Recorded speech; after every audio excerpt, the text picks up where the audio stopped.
Morning to all of you. आप सभी लोग का स्वागत है मैथ्स विद जितेश सर में। हमने सिंप्लीफिकेशन की पीछे 3 से 4 क्लास की हुई है, उसी सीरीज में हम लोग आज नेक्स्ट क्लास करेंगे।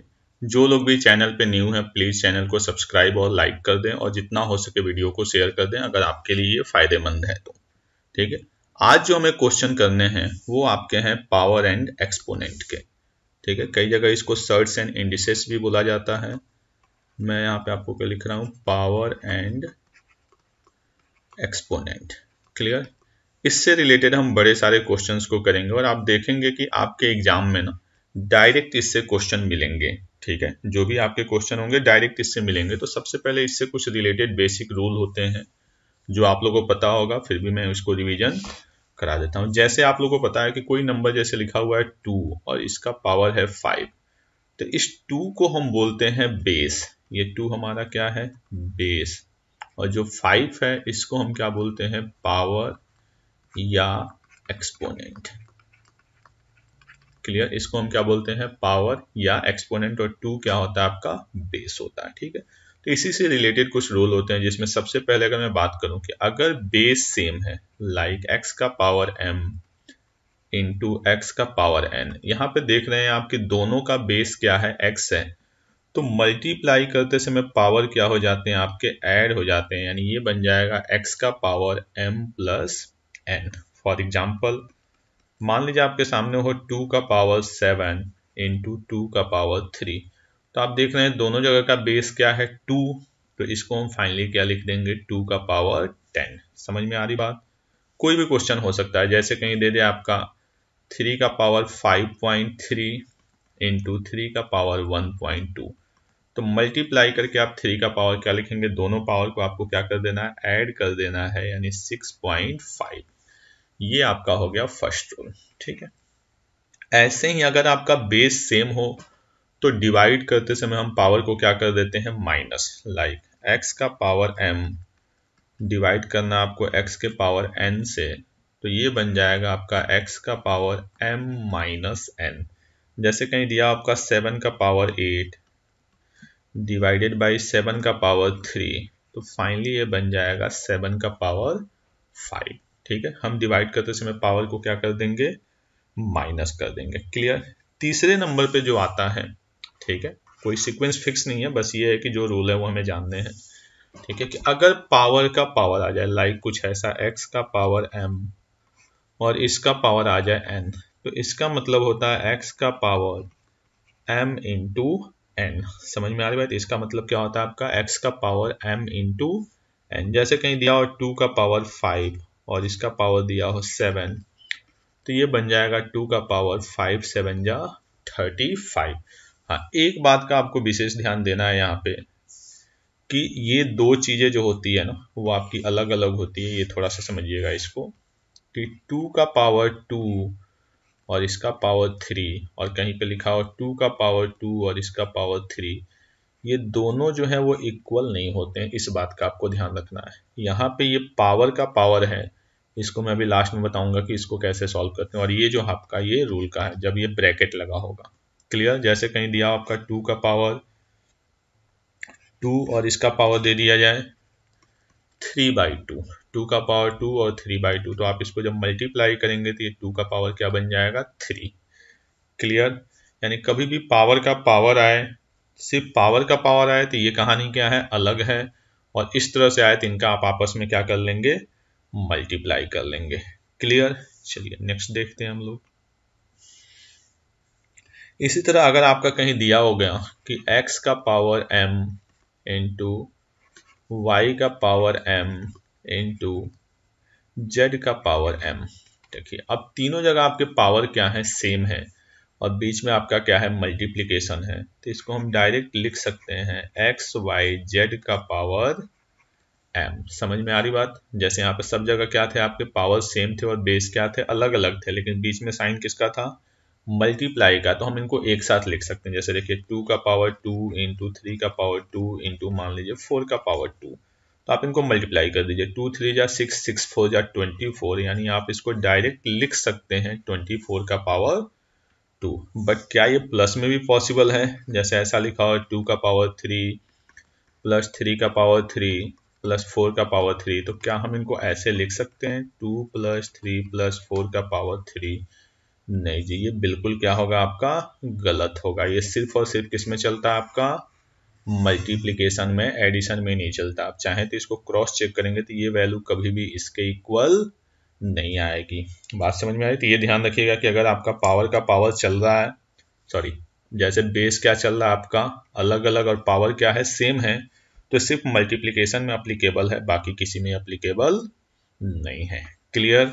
चलिए नेक्स्ट पे आते हैं। अगर इक्वल टू के दोनों साइड आपके दिए होगा और जैसे x का power m equal to y का पावर m, तो आप देख रहे हैं कि इक्वल टू के दोनों साइड पावर क्या है सेम है, तो इसका मतलब ये होगा कि दोनों साइड बेस क्या हो जाएंगे सेम हो जाएंगे। जैसे समझिए 2 का पावर 7 और इधर दिया हो x का पावर 7, तो दोनों साइड पावर क्या है सेम है, तो इनके बेस भी क्या हो जाएंगे सेम, यानी हम कह सकते हैं कि 2 इक्वल टू x। क्लियर? ऐसे ही कहीं आपका हो x का power m equal to x का पावर n, यानी अब दोनों साइड बेस सेम हो गए, तो इसका मतलब इनके पावर क्या हो जाएंगे सेम हो जाएंगे। इसको हम लोग यूज भी करते हैं, जैसे कहीं दिया हो 2 का पावर x इक्वल टू 2 का पावर 5, तो इसका आउटपुट क्या है x equal to 5। I hope आपको बातें समझ में आ रही, क्योंकि इस चीज को हम लोग यूज करते हैं जब क्वेश्चन को सॉल्व करते हैं, आपने पहले भी किया होगा। ठीक है, इसके अलावा होता है कि अगर किसी नंबर का पावर 0 है, लाइक x का पावर 0, तो जो इसकी वैल्यू होगी वो आपकी क्या होगी 1 होगी। किसी भी नंबर का पावर अगर 0 आता है तो उसकी वैल्यू क्या हो जाती है आपकी 1 हो जाती है। जैसे कोई भी बड़ा नंबर मान लीजिए दे दिया गया 243 और इसका पावर 0, तो इसकी भी वैल्यू क्या होगी आपकी 1 होगी। क्लियर? तो ये भी बात आपको समझ में आ रही होगी। ठीक है, नेक्स्ट पे आते हैं हम। अगर किसी नंबर का पावर निगेटिव है, लाइक x-1, तो जब भी पावर निगेटिव हो तो आप इसका क्या कर सकते हैं रेसिप्रोकल कर सकते हैं, यानी सीधे सीधे क्या बन जाएगा ये 1/x। कोई भी नंबर हो, जैसे 2 का पावर -5, तो आप इसको क्या लिख देंगे 1/2 का पावर 5। कहीं पे लिखा हो 1/7 का पावर -8, तो आप इसको क्या लिख देंगे 7 का पावर 8, यानी जैसा भी नंबर होगा आप उसका क्या कर देंगे रेसिप्रोकल कर देंगे। क्लियर? चलिए नेक्स्ट देते हैं।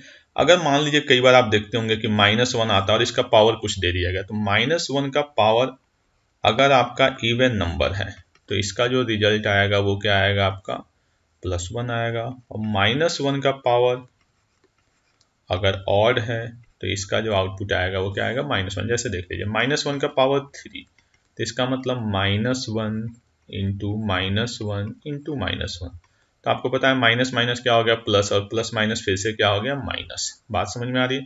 यानी जब भी ऑड आएगा तो ये हमेशा क्या होता जाएगा आपका निगेटिव, और जब इवन होगा जैसे देखिए -1 इंटू -1, तो ये फिर से क्या बन गया +1। मान लीजिए यहाँ पे पावर होता 4, तो फिर से आता -1 इंटू -1, फिर ये दोनों आपस में मिलकर क्या बना लेते इवन बना लेते, सॉरी प्लस बना लेते। यानी कभी भी आपका पावर का जब निगेटिव में पावर हो, सॉरी निगेटिव में नंबर हो, पावर आपका क्या हो इवन हो, तो वो किस पे चला जाता है आपका पॉजिटिव, और अगर पावर ऑड होगा तो वो कहाँ चला जाता है आपका नेगेटिव।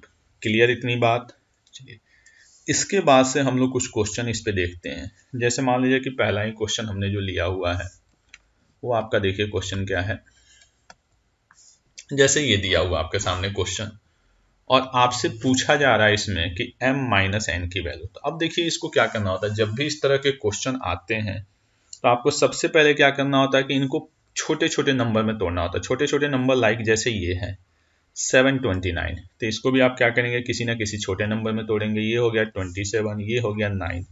तो आप देखिए सारे के सारे जो भी आपको नंबर दिख रहे हैं ना, ये कहीं ना कहीं जो आपके हैं वो 3 के फॉर्म में है। तो आप इन सबको क्या करेंगे ब्रेक करेंगे। बात समझ में आ रही है? आप सबको क्या करेंगे ब्रेक करेंगे, तब जाके m और n की वैल्यू फाइंड आउट हो पाएगी। जैसे ये 9 है तो 9 को आप क्या लिख सकते हैं 3 का पावर 2। आपको पता है 9 का मतलब क्या होता है 3 का स्क्वायर, और इसका पावर क्या है n है, तो ये क्या बन जाएगा पहला स्टेप जो है वो 3 का पावर 2n। ठीक है, 2 को n के साथ मल्टीप्लाई करेंगे तो क्या बन जाएगा 2n, इंटू अगला आपका क्या है 3 का स्क्वायर, 3 स्क्वायर हो गया इंटू, अच्छा यहाँ पे ध्यान देना ये जो वैल्यू है ना, ये पावर 3 ना होकर ये क्या है आपका यहाँ पे 2 है, यहाँ पे क्या है 2 है। और आपको पता है कि फिर से वही चीज x का पावर m और इसका पावर n, तो मल्टीप्लाई हो जाएगा m इंटू n। तो जब आप इसको इसके साथ मल्टीप्लाई करेंगे तो ये माइनस से माइनस कैंसल और ये 2 से 2 कैंसल, यानी फाइनली ये क्या आ जाएगा 3 का पावर n माइनस 27। 27 को आप क्या लिखते हैं 3 का पावर 3 और साथ में क्या दिया हुआ आपका 3 का पावर 3 और ये n, तो ये बन जाएगा 3 का पावर 3n। क्लियर।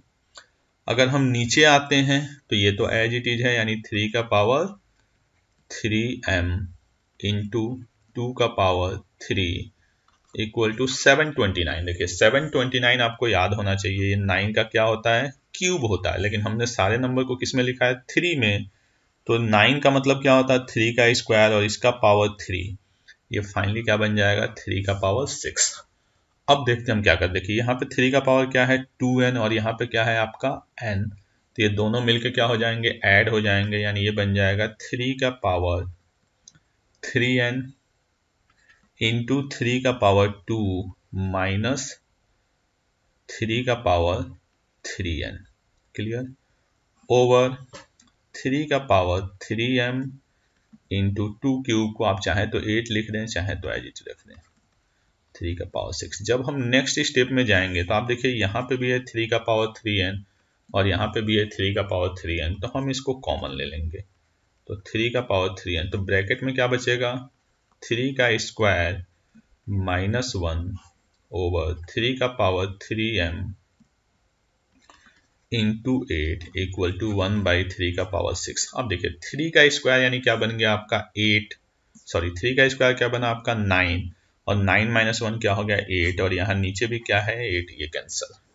अगर हम यहाँ से देखें तो क्या बना अपने पास 3 का पावर 3n बाई 3 का पावर 3m इक्वल टू 1/3 का पावर 6। आप चाहें तो सबको नीचे लेते आए या सबको ऊपर लेते जाएं, दोनों बातों का मतलब क्या है सेम है। तो 3 का power 3n minus 3m equal to 3 का पावर माइनस 6। अब देखिए यहाँ पे दोनों साइड के बेस क्या है आपके सेम है, तो जब बेस सेम है तो पावर भी क्या हो जाएंगे सेम हो जाएंगे। इसका मतलब हम इसको लिख सकते हैं 3n minus 3m equal to minus 6। अगर हम इसको चेंज करें साइन को पॉजिटिव करने के लिए और 3 को कॉमन ले लें तो ये बन जाएगा m minus n equal to 6। हमने माइनस को कॉमन लेकर दोनों साइड हटा दिया, 3 से 6 कैंसल, यानी m माइनस n की जो वैल्यू आएगी अपने पास वो आपकी क्या आ जाएगी 2। और यही आपका क्वेश्चन था। आई होप आपको समझ में आया होगा। सिंपल हमें इसमें क्या करना है, आपको पावर को ब्रेक करना था, बाकी कुछ करने की जरूरत नहीं थी। क्लियर। चला जाए नेक्स्ट क्वेश्चन पे। देखिए जो भी हमने क्वेश्चन लिए हुए, ये नहीं कि छोटे छोटे क्वेश्चन लिए हुए, यहाँ पे जो भी आपके क्वेश्चन है वो आपके कहीं ना कहीं एग्जाम्स के आए हुए क्वेश्चन है। मैंने पहले भी बताया है, या जिन लोगों ने पहले भी क्लास लगाई होगी उनको पता होगा कि जो भी हम लोग क्वेश्चन करते हैं वो कहीं ना कहीं आपके एग्जाम के स्टैंडर्ड के होते हैं। ठीक है, चलिए नेक्स्ट क्वेश्चन पे देखते हैं। जो भी आपको यहाँ पे क्वेश्चन दिए गए हैं इन सब का ऑलरेडी जो वो होगा आपका क्वेश्चन होगा PDF, वो सारा का सारा नीचे जो टेलीग्राम का लिंक दिया गया उस पर भी होगा और मेरे ऐप पे भी होगा, आप वहां पे भी डाउनलोड करके देख सकते हैं, इनका सोल्यूशन पड़ा रहेगा। चलिए अब यहाँ पे दिया हुआ है कि 3 का power x plus Y equal to 81, 81 का power x minus 1 equal to 3, then x by Y की वैल्यू हमें फाइंड आउट करनी है। तो कोई दिक्कत नहीं, ये तो सिंपल है, इसको चेंज करेंगे तो 3 का power x plus Y equal to हम लिख सकते हैं 3 का पावर 4। यहाँ पे देखते हैं 81, 3 का power 4 x minus Y equal to 3। यहाँ से आउटपुट क्या मिला, दोनों साइड जो आपका बेस है वो क्या है सेम है, यानी हम कह सकते हैं x plus Y equal to 4।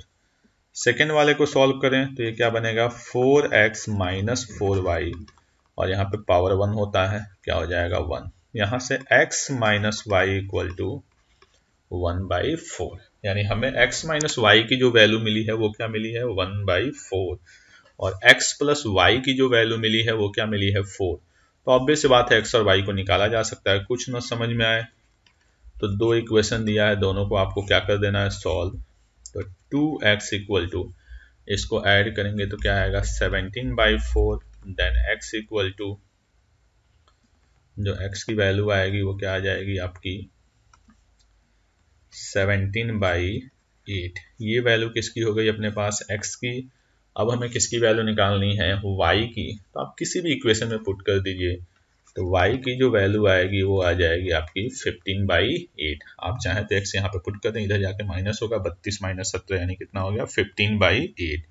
अब हमें x भी पता चल गया और y भी पता चल गया। क्वेश्चन हमसे क्या कह रहा है x ओवर y। तो आप ध्यान से देखिए, यहाँ पे x है, ये y है, जब हम इसको डिवाइड करेंगे तो 8 से 8 क्या हो जाएगा कैंसल, यानी x/y की जो वैल्यू आएगी वो आपके सामने क्या आ जाएगी 17/15। क्लियर। तो यही आपका क्या था आंसर था। नोट करें इसको आप लोग।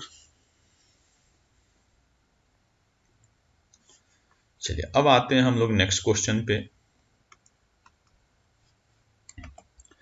चलिए ये जो नेक्स्ट क्वेश्चन है ये आपका पूछा हुआ क्वेश्चन है एसएससी का, ठीक है। इसमें देखिए एक बात समझिए कि अब यहाँ पे क्या करना है, एक्स वाई जेड की वैल्यू फाइंड आउट करना है। तो बड़ी सारी पॉसिबिलिटी हो सकती है, बट पॉसिबिलिटी में से हमेशा एक ही आंसर होता है, ये नहीं कि सारे के सारे आंसर हो गए, होगा एक ही पॉसिबिलिटी भले हो। अब जैसे आपको पता है कि यहाँ पे क्या दिया हुआ है, जैसे X Y plus Z equal to 1, ठीक है। आपको पता है कि 1 एक ऐसा नंबर है जिसका पावर हम कुछ भी रख दें उसकी वैल्यू हमेशा क्या रहती है 1। तो वाई जेड की तो हमारे पास कोई इंफॉर्मेशन नहीं है, लेकिन ये फिक्स है कि इस एक्स की वैल्यू हर हाल में क्या रहने वाली है 1, क्योंकि 1 का पावर कुछ भी होगा तो वैल्यू क्या रहेगी 1, यानी x की डेफिनेटली वैल्यू क्या होगी 1, यानी x का तो काम अपना हो गया। अब आते हैं बाकी दो पे। y का power x plus Z equal to दिया हुआ है 1024, ठीक है। यानी हमें x तो पता है 1 प्लस जेड इक्वल टू दिया हुआ है 1024, और एक दिया आपका z 1 plus Y equal to 729। अब देखिए यहाँ पे कोई सॉल्व करने वाली चीज नहीं है, आपको कहीं ना कहीं चीजों को क्या करना होगा, गेस करना होगा। जैसे मैं पूछूं 729, किसी से स्टार्ट कर लेते हैं। तो 729 क्या है, आप ध्यान से देखेंगे तो 9 का क्यूब है। क्लियर। इसी के साथ कह सकते हैं कि 3 का पावर क्या है आपका 6 है, ठीक है। 9 का भी क्यूब है, 3 का पावर 6 है। 27 का क्या है, ये स्क्वायर है। बात समझ में आ रही, 27 का क्या है स्क्वायर है, यानी फिक्स है कि जो राइट साइड नंबर है वो या तो 9 का क्यूब बनेगा, या 3 का पावर 6 बनेगा, या 27 का पावर 2 बनेगा, ठीक है। ऐसे ही 1024 की अगर हम बात करें तो 32 का स्क्वायर है, 2 का पावर 10 है, 4 का पावर 5 है, ऐसे बड़ी सारी चीजें हैं। तो कहीं ना कहीं हम इधर से वैल्यू को चेक करेंगे और इधर से क्रॉस चेक करते रहेंगे। जैसे हम यहाँ पे किसी से स्टार्ट कर सकते हैं जिससे हमारा मन करे। मान लीजिए मैंने इससे स्टार्ट किया सपोज दैट, तो आप देखिए अगर मैं इसको 27 का स्क्वायर रखता हूं, बाय द वे 27 का क्या रखता हूं स्क्वायर, तो आप देखिए कि जो z की वैल्यू होगी, अगर मैं इसके अकॉर्डिंग जाता हूं, ठीक है। अगर थोड़ी सी आपकी कैलकुलेशन फास्ट है या थिंकिंग अच्छी है तब तो आप डायरेक्ट आंसर गेस करेंगे। मैं आपको बता रहा हूं क्या क्या पॉसिबिलिटी हो सकती है एज अ स्टूडेंट्स। अभी मैं बता दूं कि हाँ जी ये होगा तो आपके दिमाग में कंफ्यूजन बना रहेगा। तो मैं ये बोल रहा हूँ कि जो पॉसिबल वैल्यू है मैंने सारा लिख लिया। अब हम चेक करते हैं कि क्यों ये नहीं हो सकता, ये नहीं हो सकता, ये नहीं हो सकता, या क्यों ये होगा। ये रीजन आपको पता होना चाहिए। तो 27 का स्क्वायर, इसका मतलब मैं z की जगह क्या लाऊंगा, 27 लाऊंगा। अगर मैं इसको लिखता हूं 27 का स्क्वायर, इसका मतलब लेफ्ट साइड में क्या बनेगा 1 + 1। अब देखिए यहां से y की वैल्यू क्या मिल रही है 1, और जब आपको y की वैल्यू 1 हो गई तो 1 का पावर कुछ भी हो इसका राइट साइड क्या होगा 1 होगा। यानी अब तक आपको आइडिया लग गया होगा कि ये वाली वैल्यू पॉसिबल नहीं है, क्योंकि अगर मैं इसके अकॉर्डिंग जाता हूं तो मेरे पास z की जगह क्या आएगा 27, और y की जगह क्या लिखना पड़ेगा मुझे 1, और 1 का पावर कुछ भी हो इसका राइट साइड क्या रहेगा 1, और यहाँ पे राइट साइड क्या है 1024, यानी ये तो हो नहीं सकता।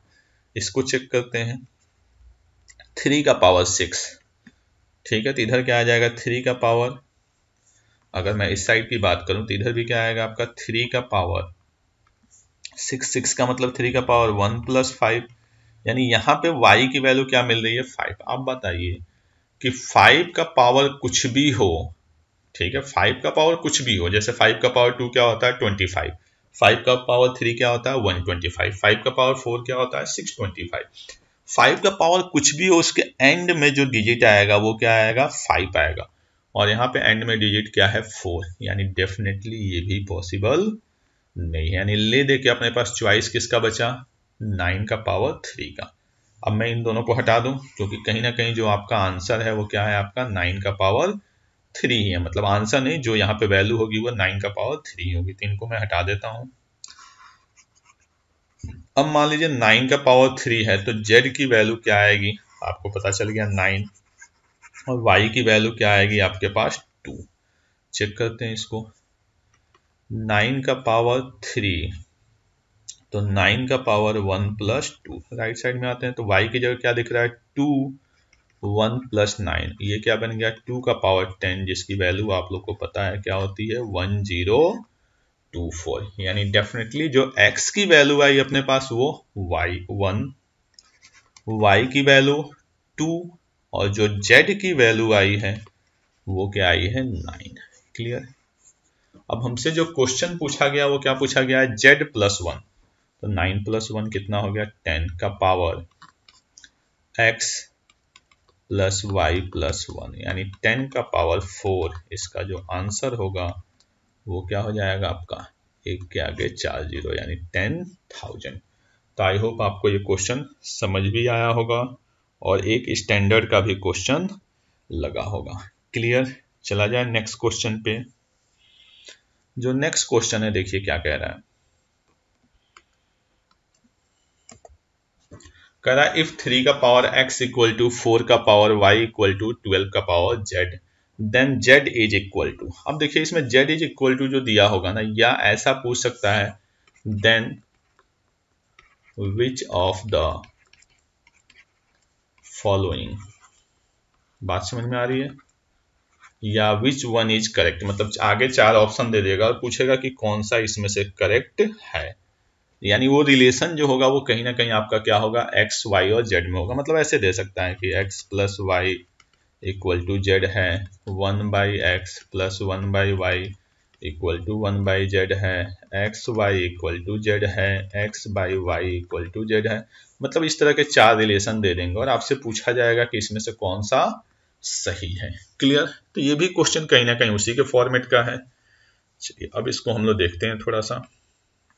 अच्छा, एक चीज मैं आप लोग को बताना वहां पे भूल गया था जब चैप्टर हमने स्टार्ट किया था आज की क्लास, कि अगर कोई नंबर रूट में है, ये चीज यहाँ पे जरूरत पड़ेगी, रूट एक्स है, तो इसको हम क्या लिख सकते हैं, एक्स का पावर 1/2। अगर कोई नंबर क्यूब रूट में है तो इसको हम क्या लिख सकते हैं, एक्स का पावर 1/3।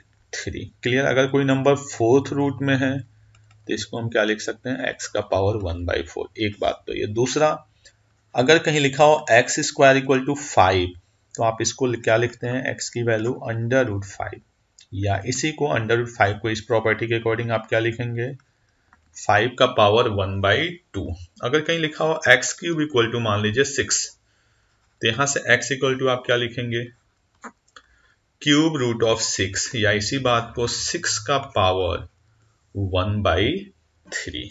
क्लियर। इसी को आप क्या लिखेंगे, 6 का पावर 1/3। तो इन चीजों को थोड़ा सा ध्यान रखना है ताकि आपको आगे क्वेश्चन समझने में आसानी हो। ठीक है। अब जैसे यहाँ पे दिया हुआ है कि 3 का पावर x इक्वल टू 4 का पावर y इक्वल टू 12 का पावर z, और ये तीनों वैल्यू आपस में क्या है, इक्वल है। तो हम मान लेते हैं कि ये किसके इक्वल है, k के इक्वल है। तो आप इसको क्या लिखेंगे, 3 का power x equal to k। अभी मैंने आपको जस्ट बताया कि अगर कहीं लिखा हो x का पावर 2 इक्वल टू 5, तो आप इसको अंडर रूट 5, और इसी का मतलब क्या होता है, 5 का पावर 1/2। तो यहां से मैं 3 इक्वल टू क्या लिख सकता हूं, k का पावर 1/x। आई होप ये सबको बात समझ में आ रही होगी इस प्रॉपर्टी के थ्रू, कि जो पावर है वो इधर जाके क्या हो जा रहा है, रेसिप्रोकल। ऐसे ही जब हमने इसको k माना है तो 4 का पावर y इक्वल टू क्या है आपका k, तो यहां से 4 इक्वल टू क्या हो जाएगा, k का पावर 1/y। एक हो गया ये। तीसरा, 12 का पावर z इक्वल टू अगर k है तो 12 इक्वल टू क्या हो जाएगा, k का पावर 1/z। अब मैं आपसे बोलूं कि 3 इंटू 4 इक्वल टू क्या होता है 12, तो 3 इंटू 4 12 होता है, क्योंकि हमें यहाँ पे 3 भी दिख रहा है, 4 भी दिख रहा है और 12 भी दिख रहा है। तो 3 की जगह मैं क्या लिखूंगा k का पावर 1 बाई एक्स, 4 की जगह k का पावर 1 बाई वाई और 12 की जगह k का पावर 1 बाई जेड। दोनों, इन दोनों के बेस क्या है सेम है, तो इसको मैं लिख सकता हूँ k का power 1 by x plus 1 by Y equal to k का पावर 1 बाई जेड। अब दोनों साइड इक्वल टू के दोनों साइड आपके क्या है बेस सेम है, तो पावर भी क्या हो जाएंगे सेम, यानी आप कह सकते हैं 1 over X plus 1 over Y equal to 1 by Z. तो यही कहीं ना कहीं आपका क्या होगा रिलेशन होगा। बाकी जेड की वैल्यू अगर पूछा होगा बाय द वे तो आप इसको क्या करेंगे सॉल्व कर देंगे, by x y equal to 1 by z या z equal to x y by x plus y. Clear? तो यही आपका क्वेश्चन था कि हमें इसको कैसे सॉल्व करना है। ठीक है, तो आई थिंक आपको यहां तक बात समझ में आ गई होगी। अब हम लोग देखते हैं नेक्स्ट क्वेश्चन को।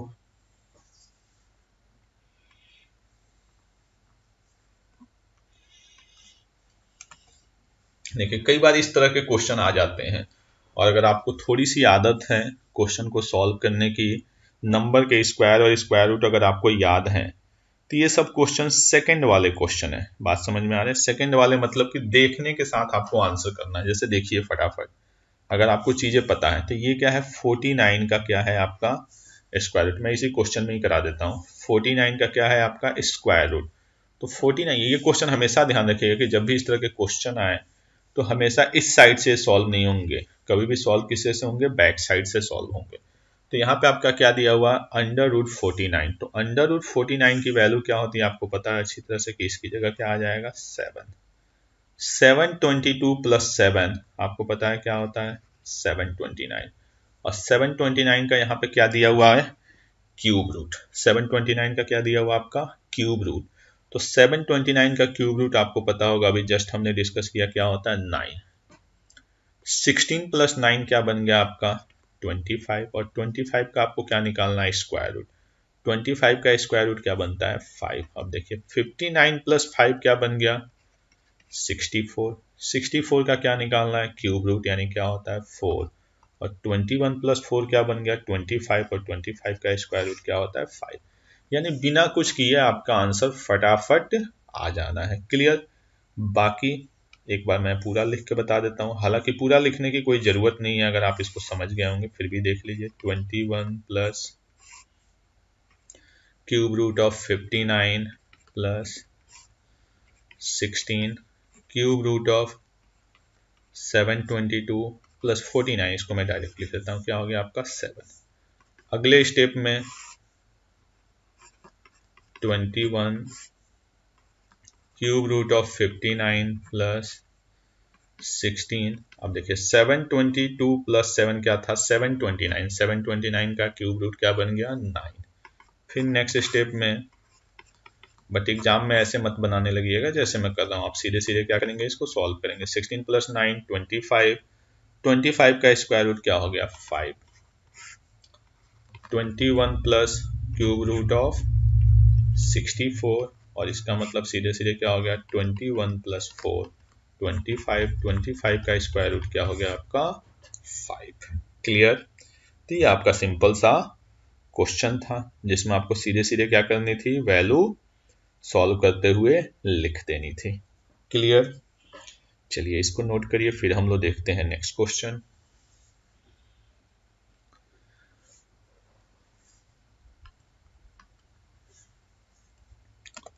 अब ये जो क्वेश्चन दिया हुआ आपका कि 7 प्लस 4 रूट 3 की वैल्यू फाइंड आउट करनी, इस तरह के क्वेश्चन बड़े सारे एग्जाम्स में पूछे गए हैं। ठीक है, 7 प्लस 4 रूट 3 की आपको क्या करना है, ये भी क्वेश्चन 2-3 क्वेश्चन हमने इस पे लिया हुआ, फिर तो यहाँ से पैटर्न चेंज हो जाएगा। ठीक है, 7 प्लस 4 रूट 3। अब देखिए कभी भी इसमें जो है ना कुछ तो आपको पता होना चाहिए कि a प्लस बी का जो होल स्क्वायर होता है वो क्या होता है a square plus B square plus 2ab। A minus B का जो होल स्क्वायर होता है वो क्या होता है आपका a square plus B square minus 2ab। ठीक है, ये बेसिक आइडेंटिटी है जो आपको पता होनी चाहिए। ठीक है, अब देखिए कभी भी इस क्वेश्चन को पूछा गया है कि इसकी वैल्यू, ठीक है, ऐसा क्वेश्चन बहुत पूछा जाता है। ठीक है, आपके स्टेट के भी एग्जाम में और एसएससी के भी एग्जाम में। तो कभी भी आप ये मत सोचिएगा कि आप √3 की वैल्यू पुट कर देंगे जो आपको पता हो 1.73। आप देखिए 4 को अगर आप 1.73 से मल्टीप्लाई करेंगे तो वो वैल्यू किस में आएगी, पॉइंट में, और फिर उसको 7 के साथ ऐड करेंगे तो वो भी किस में आएगा, पॉइंट में, और उसका स्क्वायर रूट निकालना आपके लिए बहुत ज्यादा मुश्किल हो जाएगा। क्लियर? तो कभी भी इस तरह के क्वेश्चन में हम ऐसी बेवकूफ़ी नहीं करते हैं। इसका सॉल्व करने का एक पैटर्न है जिस पैटर्न को आपको समझना है। एक बार आपके समझ में पैटर्न आ गया फिर तो इसका आंसर आप देखने के साथ करेंगे, बट मैं इसका थोड़ा सा आपको बेसिक एक्सप्लेन करूं ताकि आप पैटर्न याद करने से पहले चीज़ों को समझें। देखिए ये जो रूट बना हुआ है ना, तो हमारी कोशिश होगी कि ये किसी ना किसी नंबर का क्या हो जाए, स्क्वायर हो जाए। ठीक है, यानी जो रूट के अंदर वाला नंबर है ना वो किसी ना किसी नंबर का क्या बन जाए, स्क्वायर बन जाए। अब देखिए दो ही तरह के स्क्वायर हमने पढ़े हैं, ए प्लस बी का होल स्क्वायर और ए माइनस बी का होल स्क्वायर। देखिए जब इसका स्क्वायर कर रहे हैं तो ये भी टर्म स्क्वायर आ रहा है, ये भी टर्म स्क्वायर है। बिना स्क्वायर का टर्म क्या है, 2ab का जो टर्म है ना वो बिना स्क्वायर का है। तो ये देखिए ये तो स्क्वायर है, कहीं ना कहीं जो रूट वाला टर्म होगा ना, ये ध्यान रखना आपको समझने के लिए कि जो रूट वाला टर्म होगा वो हर हाल में किसका होगा, 2ab का होगा। तो इसको मैं लिखता हूं 7 प्लस, अब चूंकि यहां पे प्लस है तो हर हाल में प्लस वाली आइडेंटिटी होगी ये वाली। इसको मैं लिख सकता हूं 2 इंटू 2 इंटू √3। यहां तक सबको समझ में आ रहा होगा। अब ध्यान से देखिए तो कैसा फॉर्मेट बना रहा है ये, 2ab का, 2 से 2, 4 को मैं लिख सकता हूं 2 इंटू 2, तो 2ab। अगले स्टेप में मैं जाऊंगा तो मुझे हर हाल में क्या चाहिए, ए स्क्वायर और बी स्क्वायर। तो ए की जगह आपको क्या दिख रहा है, 2, और बी की जगह क्या दिख रहा है, √3। 7 को मैं चाहूं तो 4 प्लस 3 पे ब्रेक कर सकता हूं, फिर से बना 2 इंटू 2 इंटू √3। अगले स्टेप में मैं चाहूं तो इसको लिख सकता हूं 2 स्क्वायर, इसको मैं लिख सकता हूं √3 का स्क्वायर, इसको मैं लिख सकता हूं 2 इंटू 2 इंटू √3। आई थिंक सबको ये बात समझ में आ रही होगी। तो अब ध्यान से देखिए ये क्या बना, ए स्क्वायर, ये क्या बना, बी स्क्वायर, और ये क्या बना, 2ab। तो इस बात को आप क्या लिख सकते हैं, देखिए a प्लस बी का होल स्क्वायर, यानी इसको हम क्या लिख सकते हैं, 2 प्लस √3 का होल स्क्वायर। अब देखिए ये स्क्वायर है, बाहर रूट है, कैंसल, यानी फाइनली क्या आ जाएगा आपका 2 प्लस √3, और √3 की वैल्यू क्या होती है, 1.73। तो फाइनली जो आंसर आया वो क्या आ गया आपका, 3.73। ये बात समझ में आ गई। यानी ऐसा क्वेश्चन जब भी आपको दिखे तो आपको पता होना चाहिए कि जो रूट वाला टर्म है ना, क्योंकि ये तो प्रॉपर नंबर है, यानी प्रॉपर नंबर है तो स्क्वायर होके इस पे से क्या हो गया होगा, रूट हट गया होगा। ये 2ab यानी दो टर्म है तो कहीं ना कहीं इसी में जो होगा ना, रूट वाले में ही आपका ab इन्वॉल्व होगा। क्लियर? तो आई थिंक आपको ये बात समझ में आ गई होगी। अब मैं आपको इसको अपना एकदम पर्सनल वे बता रहा हूं जिसके साथ ये एकदम आसानी से आंसर होगा। ठीक है, क्योंकि अब आपको पता चल गया कि ये जो दो नंबर है इसमें a और b का क्या है, सम है।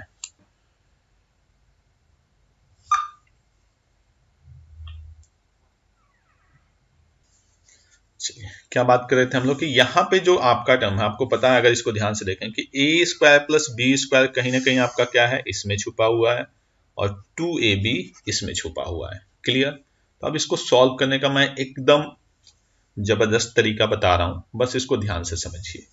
आपको पता है कि इसमें 2ab है, तो ऐसे क्वेश्चन को देखने के साथ आपको क्या करना है, 7 प्लस, यहाँ पे बाहर हर हाल में सिर्फ आपको 2 रखना है, बाकी को अंदर ले जाना है। तो अगर मैं यहाँ पे 2 रखूंगा तो मेरे पास फ्री क्या हुआ, यहाँ से 4 था, इसमें से मैंने 2 रखा, बचा क्या, 2।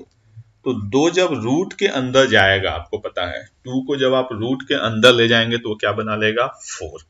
तो 4 और इंटू 3 क्या बन गया, 12। समझ में आई बात? जैसे देखिए बर्बन के रूट में क्या है, 4, तो इसको बाहर आप लाते हैं तो क्या लिखते हैं, 2। जैसे कहीं लिखा हो 8, तो 8 का मतलब आप क्या लिखते हैं, 2 इंटू 2 इंटू 2। तो दो 2 में से एक 2 बाहर आ जाता है, ऐसे लिख देते हैं। लेकिन यही 2 अंदर जाएगा तो फिर से क्या बन जाएगा, 4 बन जाएगा, क्योंकि अंदर जा रहा है। समझ में आ रही बात? इसी चीज को मैं यहाँ पे यूज कर रहा हूँ कि मुझे यहाँ पे हर हाल में 2 चाहिए, बाकी जो भी वैल्यू होगी उस सबको मैं अंदर ले जाऊंगा। तो 7 + 2 मैंने बाहर रखा, तो 2 2 जा 4 3 जा 12। अब अगर आप आइडेंटिटी के अकॉर्डिंग समझे, अब यहाँ पे मैं बता रहा हूं आपको डायरेक्ट वे। ये जो टर्म होगा ना, ये हर हाल में ए बी का टर्म होगा। क्लियर? क्योंकि a² + b² तो यहाँ पे छुपा हुआ है। ये टर्म किसका होगा? ए बी का। तो आपको करना क्या है, ये चीज आपको पता है, 12 के 2 ऐसे पार्ट करने हैं जिनसे 7 बने। समझ में आ रही बात? 12 के 2 ऐसे पार्ट करने हैं जिनसे 7 बने। तो वो क्या होगा, एक बात का ध्यान रखना है कि आप बड़े पार्ट को पहले लिखेंगे, छोटे पार्ट को बाद में। तो 12 के 2 पार्ट जिनसे 7 बने वो क्या होता है? 4 और 3। क्लियर? बीच में आपका क्या है? प्लस, तो आप भी क्या डाल देंगे? प्लस। दोनों का लगा दीजिए स्क्वायर रूट। समझ में आई बात? पहला स्टेप क्या है कि यहाँ पे 2 को छोड़ के सबको अंदर ले जाना है। क्लियर? 12 आ गया। 12 के 2 पार्ट जिनसे क्या बने? 7। इस बात का ध्यान रखते हुए कि बड़ा पार्ट पहले और छोटा पार्ट बाद में। तो 4 और 3। अब इसमें दोनों पे रूट, तो ये 2 + √3, 2 प्लस इसकी वैल्यू 1.73, यानी फाइनली 3.73 आपका क्या हो जाएगा? आंसर हो जाएगा। क्लियर? चलिए अब 1-2 क्वेश्चन करते हैं और ये क्लियर हो जाएगा। जैसे ये दिया हुआ है 28 + 10√3। अब देखिए, अब आप समझ चुके हैं, तो आपको क्या करना है, यहाँ पे सिर्फ 2 को रखना है, बचा क्या? 5। तो 5 को कहाँ लेके जाएंगे आप? अंदर। तो अब देखिए 28 + 2, देखिए कितना आसान हो गया। 5 5 जा 25, 3 जा 75। 75 के 2 ऐसे पार्ट जिनसे क्या बने? 28 बने। एकदम आंख बंद करके 25 और 3, बीच में साइन प्लस, दोनों पे रूट। 5 + 1.73, आंसर 6.73। आई थिंक सबको ये बात समझ में आ रही होगी, क्योंकि इसमें कुछ है ही नहीं। क्लियर है ये बात? ठीक है, समझ में आ रहा है पैटर्न क्या करना है कि यहाँ पे जो रूट वाला नंबर है, मैं इसका बेसिक एक्सप्लेन कर चुका हूँ। इसमें सिर्फ 2 को बचाना है, बाकी को अंदर। जो अंदर आया उसके 2 पार्ट जिनसे ये बने 25 और 3, दोनों पे रूट, प्लस है तो प्लस, माइनस होगा तो माइनस। नेक्स्ट क्वेश्चन देखते हैं। अब देखिए ये दिया हुआ है 1 + 7 + 4, 1/7 + 4√3। जब भी क्वेश्चन अगर ऐसा हो ना, तो इसको आपको करना होता है रेशनलाइज। कभी भी अगर आपका ऐसा क्वेश्चन आए तो आप इसको क्या कर लेंगे? रेशनलाइज। रेशनलाइज करने का मतलब होता है कि अगर रूट में a + रूट में b है, तो आप इसको मल्टीप्लाई किससे कर देंगे? रूट में a - रूट में b से। माइनस होगा तो प्लस वाले से, प्लस होगा तो माइनस वाले से। और आपको पता है कि a + b और a - b का जो मल्टीप्लिकेशन होता है वो क्या होता है? a² - b²। समझ में आ रही बात? तो बाकी तो इसका मैं डायरेक्ट बताता हूँ कि इसको कैसे लिखेंगे। ठीक है, देखिए 7 प्लस ये दिया हुआ है, अगर मैं इसको रेशनलाइज करने जाऊं, एक बात समझ लीजिए पूरा डिटेल में, फिर मैं डायरेक्ट इसका भी बता दूंगा। तो आप मल्टीप्लाई किससे करेंगे? 7 - 4√3 से। तो नीचे करेंगे तो बैलेंस करने के लिए ऊपर भी करना पड़ेगा, ये बना। ऊपर एज इट इज रह गया 7 - 4√3। नीचे जब करने जाएंगे तो ये देखिए, ये क्या है? a, ये क्या है? b, a + b, और ये क्या है? a - b। तो ये क्या बनाएगा? a²। तो 7 का स्क्वायर क्या बन गया? 49। दूसरा आपका टर्म क्या बनाएगा? b²। 4√3, तो 4 का स्क्वायर 16, √3 का स्क्वायर 3, तो 16 3 जा 48। यानी फाइनली वैल्यू क्या आ गई? 7 - 4√3 बाई √ में 1, यानी 7 - 4√3। अब मैं आपका बताता हूं डायरेक्ट में। मान लीजिए कि ये जो क्वेश्चन है, आप चुपचाप, ये तो बेसिक हो गया। आप देखिए कि 7 का स्क्वायर क्या बनता है? 49। चेक करना है सिर्फ। 4√3 का स्क्वायर क्या बनता है? 48। दोनों का डिफरेंस क्या है? 1। तो अगर डिफरेंस 1 है ना, तो आप चुपचाप इसको रेसिप्रोकल करके साइन चेंज कर दीजिए, यानी 7 - 4√3। आपको कुछ भी करने की जरूरत नहीं है, इतना सारा स्टेप। बट इसको चेक करिएगा, ये नहीं कि कुछ भी हो तो उठा के कर दिए। जैसे मान लीजिए कहीं है √3 + √2, तो √3 का स्क्वायर 3, √2 का स्क्वायर 2, तो 3 माइनस 2 क्या होता है 1, यानी आप इसको लिख सकते हैं √3 माइनस √2, ये सही है। लेकिन अगर कहीं दिया हुआ है √5 और माइनस √3, तो इसको गलती से मत लिख लीजिएगा √5 प्लस √3, ये क्या हो जाएगा, गलत हो जाएगा। इसको बैलेंस करने के लिए नीचे 2 लिखना पड़ेगा। क्यों? क्योंकि √5 का स्क्वायर और √3 का स्क्वायर क्या होता है 5 और 3, और इनका डिफरेंस हर हाल में आपको यहाँ लिखना होता है। इसमें हमें क्या है, डिफरेंस 1 आ गया है, तो 1 को हम लिखें या न लिखें कोई फर्क पड़ने वाला नहीं है। क्लियर? तो आई थिंक आपको ये बात समझ में आई होगी। अब हम क्वेश्चन पे आते हैं। तो अब आपको पता चल गया कि इसको आप डायरेक्ट क्या लिख देंगे, 7 माइनस 4√3। अभी मैंने जस्ट क्वेश्चन कराया था, इसका पता ही आपको, 7 माइनस 2 2 जा 4 3 जा 12, 12 के दो पार्ट जिनसे 7 बने, 4 और 3, बीच में माइनस, तो यहाँ भी माइनस, दोनों पे रूट, 2 माइनस 1.73 यानी आंसर 0.27। क्लियर? तो आई थिंक आपको बात यहाँ तक अच्छी तरह से समझ में आई होगी सबको। ठीक है, तो ये कुछ आपका था सर्ट्स एंड इंडिसेस से क्वेश्चन। ठीक है, अभी इसमें बड़े सारे पार्ट आते हैं, तो आज के लिए फिलहाल इतना ही। इसका एक पार्ट और होगा जो कि हम लोग नेक्स्ट क्लास में करेंगे। ठीक है, okay, thank you. Please channel को लाइक, शेयर और सब्सक्राइब कर दें।